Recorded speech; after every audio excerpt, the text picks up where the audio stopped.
Le mythique groupe breton de folk rock Trian est en deuil ce vendredi 16 décembre 2022 après la mort de Jean-Paul Corbineau, à l'âge de 74 ans.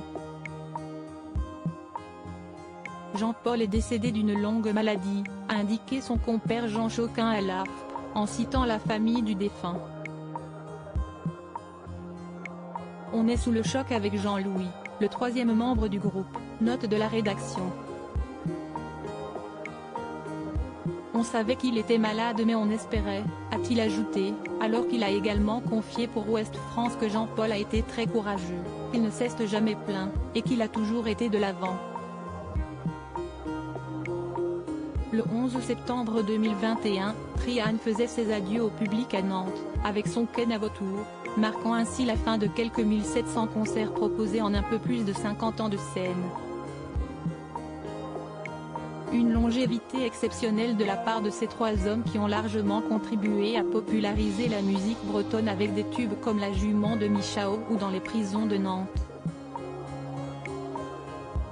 Les gens nous portaient. Ils étaient à la fois heureux et malheureux de nous voir partir et nous on était à la fois heureux et malheureux de leur dire au revoir, déclarait Jean-Paul Corbineau à l'époque, alors qu'il était déjà malade. Plus de 3 millions d'albums vendus pour rappel, Trian possède à son actif plus de 3 millions d'albums vendus, des concerts au Zénith, à Bercy, et même au Stade de France, ainsi que dans de nombreux pays étrangers.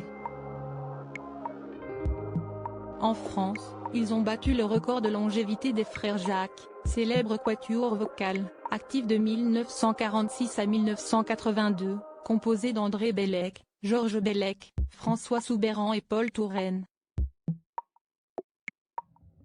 La première prestation du trio avait eu lieu en décembre 1970 près de Carnac, Morbihan, devant une poignée d'amis. Jean-Paul Corbineau était alors acheteur pour un supermarché à Nantes, tandis que Jean Choquin était assistant administratif à la Compagnie Générale Transatlantique et Jean-Louis Jossic professeur d'histoire et de géographie.